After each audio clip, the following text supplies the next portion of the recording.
Hello and welcome to all our viewers in Nigeria and around the world. News Icon Global Television coming to you live from the nation's capital, Abuja. I am Ramsey Enoch Agbo. A quick reminder that Global Television is on DSTV channel 365 and Star Times channel 276 and Free TV. Police in Kebbi State have arrested 12 suspected criminals, including alleged members of the Lokarawa, Mamutawa and Boko Haram groups over offenses ranging from terrorism and kidnapping to armed robbery and illegal possession of arms. The Commissioner of Police in Kebbi, Omar Hadija, disclosed this while briefing journalists at the command's headquarters in Birnin Kebbi. Hadija said the suspects are currently in police custody and will be prosecuted upon the conclusion of investigations. The Department of State Service, that is DSS, has rejected proposals to allow foreign organizations fund security operations in Nigeria through a proposed trust fund. The service made its position at a public hearing organized by the House of Representatives Committee on National Security and Intelligence on a bill seeking to establish the Department of State Services, that is DSS, Trust Fund. The Secretary Agency warned that such arrangement could undermine national sovereignty, compromise operational confidentiality, and expose the country's intelligence architecture to external influence. The State Committee Chairman of ICT and Cyber Security, Senator Shoaib Salisu, has announced that the National Digital Economy and E-Government Bill is currently in its final legislative stage and will soon be passed into law to provide legal backing for electronic transactions across Nigeria. He stated this during the 20th anniversary celebration of Galaxy Backbone in Abuja. Salisu said the proposed legislation aims to modernize Nigeria's legal framework by granting digital signatures and electronic records the exact legal weight as traditional paper documents. The federal government has reaffirmed its commitment to sustain engagement with stakeholders to address concerns related to security, social welfare, education, youth development, and economic empowerment nationwide. Secretary to the Government of the Federation, SGF, George Akume, gave the assurance while addressing the Nigerian National Executive Council, that is NEC, meeting of the Christian Association of Nigeria. Akume said President Bola Ahmed Tinubu's administration recognizes the legitimate concern of Christians and other Nigerians regarding safety, equal opportunity, freedom of worship, access to justice, and participation in national development. The federal government, in a message delivered by the Minister of Foreign Affairs, Bianca Odumegu Ojukwu, had assured Nigerians living in South Africa that all citizens who have been expressed interest in returning home due to ongoing xenophobic attack in the country will be evacuated before the June 30 deadline. The message was given via a press statement issued and signed by the Special Assistant on Communication and New Media, Magnus Eze. The minister affirmed the commitment of the Tinubu administration to the safety and welfare of Nigerians abroad and said that no citizen who has expressed interest in returning from South Africa will be left behind. The Court of Appeal in Abuja has affirmed the candidacy of Governor Abiodun Oyebanji of Ekiti State in the forthcoming governorship election, as it dismissed the appeal by a member of the All Progressive Congress APC, Abimbola Oluwumi, who challenged the outcome of the party's primary. In a unanimous judgment, a three-member panel of the appellate court, led by Justice Adebukola Banjoko, held the appeal filed by Olubumi was incompetent. The Court of Appeal found that the appellant's brief of argument was filed in contravention of the court's rules, have exceeded the numbers allowed, and proceeded to hold that the appeal was unsupported by any arguments and therefore incompetent. The Independent National Electoral Commission, that is INEC, said it has achieved a 97.1% permanent voters card collection rate ahead of the Ekiti state governorship election scheduled for June 20, 2026. The commission says over 1.02 million PVCs have been collected by eligible voters, surpassing the figure recorded during the last governorship election. INEC also notes that the number of registered voters in the state has risen to more than 1.05 million following updates to the voters register. The commission stated that more than 14,000 applications for the replacement of lost, damaged, or defaced voter cards were successfully processed, with most of the cards already collected. The Independent National Electoral Commission says its Imo State Office has registered 11,839 new voters in the ongoing continuous voters registration exercise. INEC's head of Department of Voter Education and Publicity in Imo State, Emmanuel Ben Opara, made the disclosure while speaking on a live radio program. The commission also disclosed that the registration was suspended in Egbema in Ohaji Egbema local government area due to security concerns. Still on electoral matters, the Independent National Electoral Commission, that is INEC, has begun the distribution of sensitive electoral materials at the Central Bank of Nigeria, that is CBN office in Port Harcourt ahead of Saturday's Rivers South-East senatorial by-election. Speaking with journalists during the exercise, the resident electoral commissioner, REC for Rivers State, Johnson Alalibo, said all sensitive materials were properly secured and remained intact with any form of tampering. He stated that the materials would be moved under heavy security to the 7 local government areas where the election will hold. Edo State Governor Monday Okpebolo has expressed optimism that the Ramat Park flyover will be commissioned by President Bola Tinubu in November this year. Okpebolo, speaking during his inspection of the project, said he was satisfied with the pace and quality of work on site. He said construction of the flyover had made significant progress, adding that the road network around the project area was also receiving attention. The 33 states governors have expressed optimism about the progress being made on the planned establishment of state police in the country, but stress that what is established should be constitutionally sound and aligned with federalism and citizens' rights. This formed a part of the resolution from the Nigerian Governors Forum meeting held in Abuja.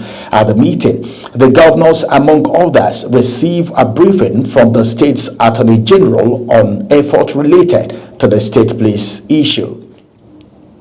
The Executive Secretary of the Tertiary Education Trust Fund, that is State Fund, Sonny Echonu, has called for a transparent and merit-driven process in the appointment of vice-chancellors across Nigeria's federal universities.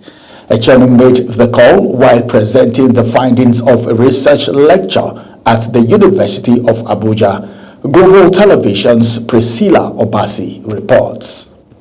The public lecture, organized by the Abuja Leadership and Governance Center at the University of Abuja, focused on the theme Leadership Selection Process and Governance of Federal Universities in Nigeria, 1993 to 2024.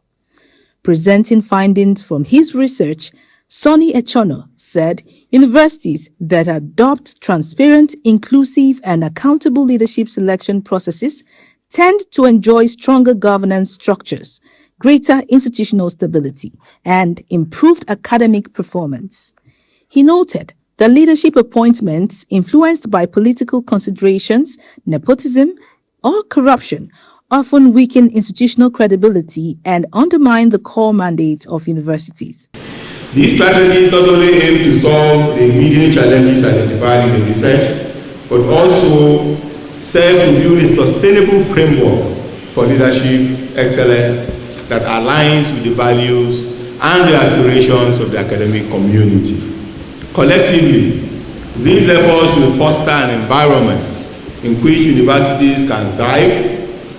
It can empower them to fulfill their foundational mission of providing quality education and contributing positively to the development of our society. Echono further advocated the establishment of standardized guidelines for vice-chancellor appointments, inclusive search committees, public advertisement of vacancies, and the deployment of technology-driven systems to enhance transparency and accountability.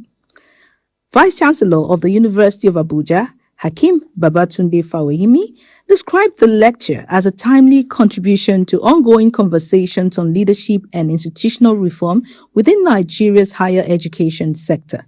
Fawehimi expressed concern over what he described as the growing politicization of vice-chancellor appointments in some universities and stressed the need to preserve merit and integrity in university administration. And I think that is very important that we sit back, listen to him, pay attention to him. I want to thank the facilitators of this program, ably led by the director of the Abuja Leadership Center, Professor Ozohu Suleiman, for putting this together. And I want to thank all participants for attending. I implore you to relax, pay attention, and I wish you the very best while our very seasoned and erudite scholar gives us the best. Also speaking, the director of the Abuja Leadership Center, Abdulhamid Ozohu Suleiman, said the lecture series was established to promote leadership excellence and encourage evidence-based policy discussions on national development. The lecture ended with a call on policy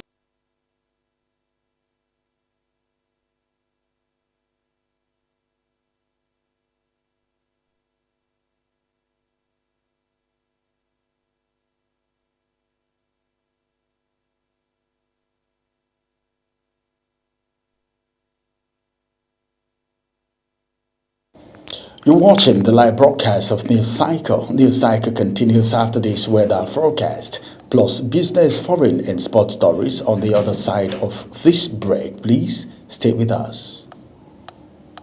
Hello, glad you could join us on the weather forecast. After the rain system that swept across the country Wednesday, we have a fresh weather system just bearing down on the northeastern flank of the country by Thursday afternoon. We expect this system to propagate westwards as open skies ahead provides enough energy to propel the system and keep going westward. So we have prospects as a result of thunderstorms to affect much of the country by Friday morning. If you're anywhere around the central states and the south, you may want to go out with an umbrella handy and rain boots if you live in an area that's usually quite flooded. We expect these thunderstorms to move westwards, affecting the rest of the west by late morning into early afternoon, reducing daytime temperatures across the central states and the southern region. We equally have some prospects of thunderstorms later in the evening, extreme northern part of the country. That's it from here. Thank you for watching.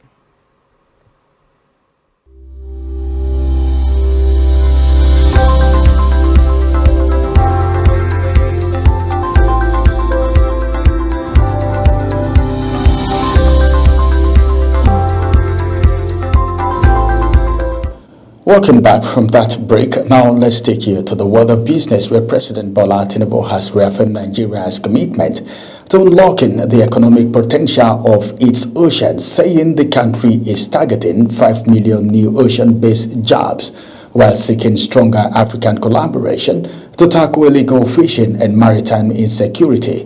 Tinubu stated this in a speech delivered at the ongoing opening ceremony of the 11th Ocean Conference in Mombasa, Kenya.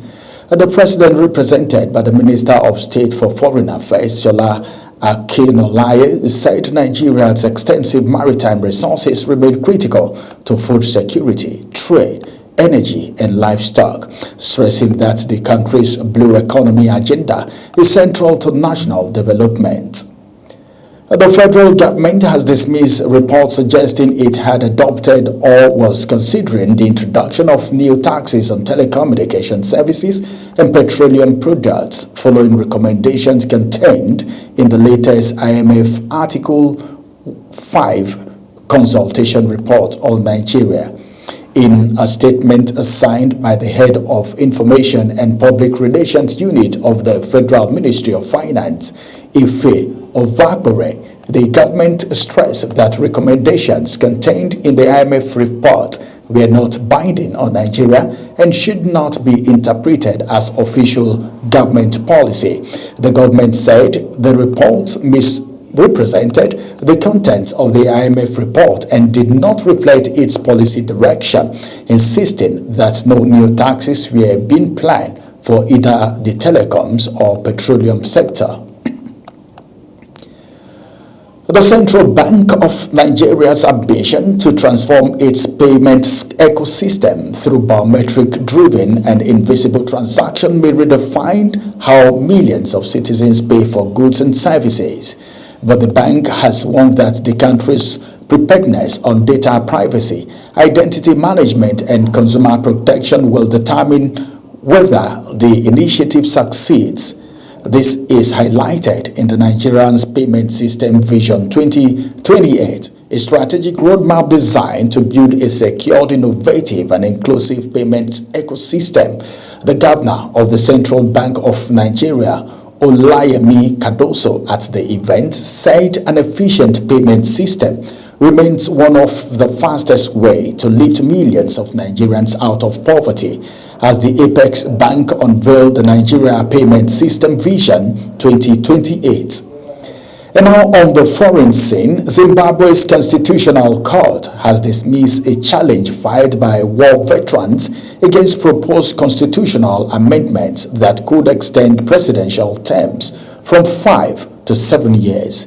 The changes, if eventually adopted, could allow President Emerson Mnangagwa to remain in office until 2030, drawing criticism from opposition figures and some former Liberation War fighters. Mukhtar Kasim reports. The Constitutional Court ruling marks a significant victory for President Emerson Mnangagwa's administration as debate continues over proposed changes to Zimbabwe's constitution. The case was brought by war veterans who argued that the proposed amendment could undermine constitutional safeguards and potentially prolong the president's stay in office.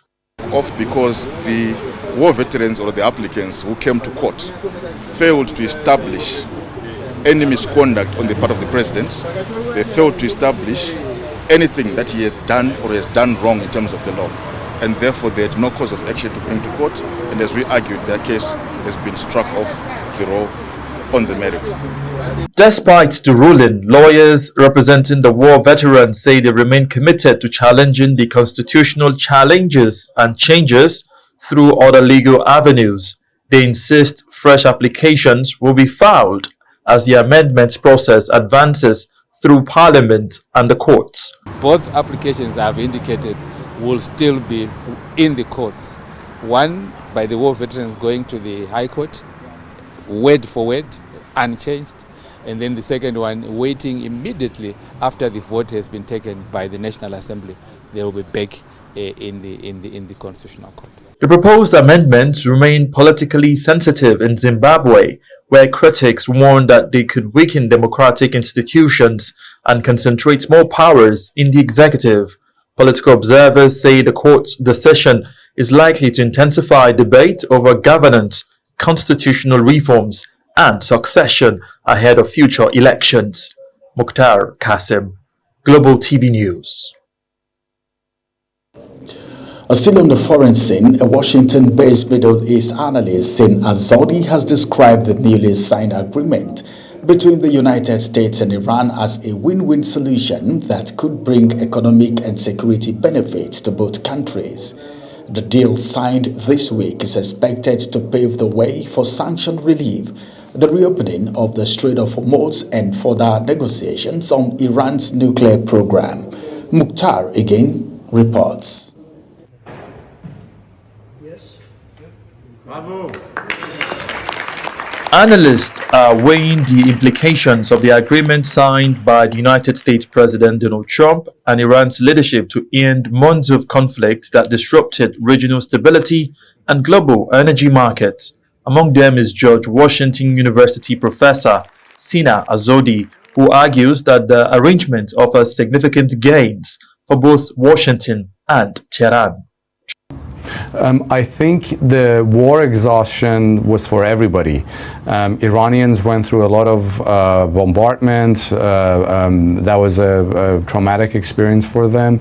The American side did not experience bombardment, but the economic impact of the war really hit the U.S. economy. The gas prices went up, which meant the inflation rate went up to the United States, which really is something that the president doesn't want, because we have upcoming midterm elections. Azodi says the agreement also provides much-needed economic relief for Iran, while helping to ease pressure on global energy markets that have been affected by the conflict.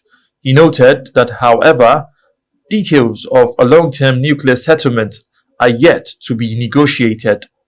I believe that it is a win-win solution, political solution for everybody.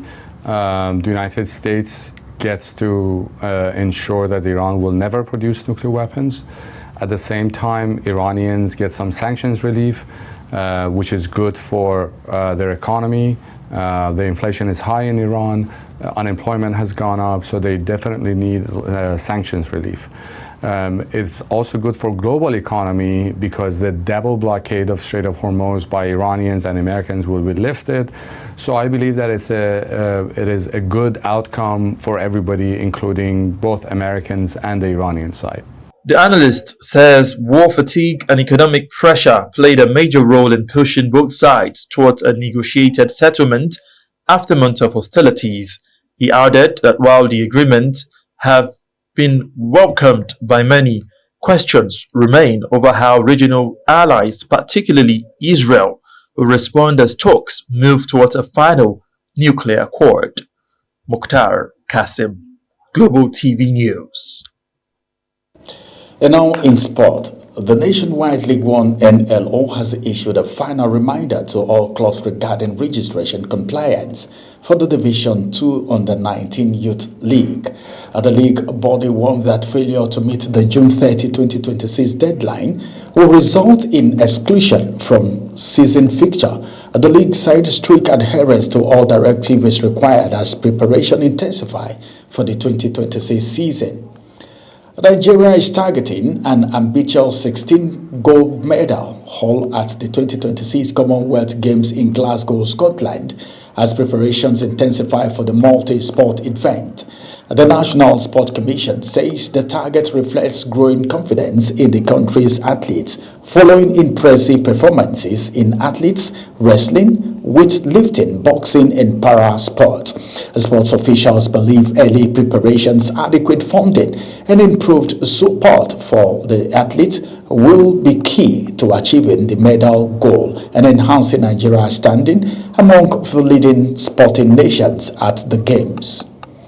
Real Madrid have confirmed the arrival of defendant Ibrahima Konate from Liverpool on a 4-year deal at the end of his contract at Anfield. Madrid is in a statement, Los Blancos and centre-back Konate reached an agreement for him to become a Real Madrid player for the next 4 seasons until June 30, 2030. The 27-year-old moved to Liverpool in 2021 from RB Leipzig, playing 183 times and winning the Premier League in 2025 and the FA Cup in 2022, among other silverware. And that's it on News Cycle. A quick reminder that Global Television is on DSTV channel 365, Star Times channel 276, and Free TV. Kindly follow us across all social media platforms now showing on your screen using @Global TV. I am Ramsey Enoch Agbo. Thank you for watching.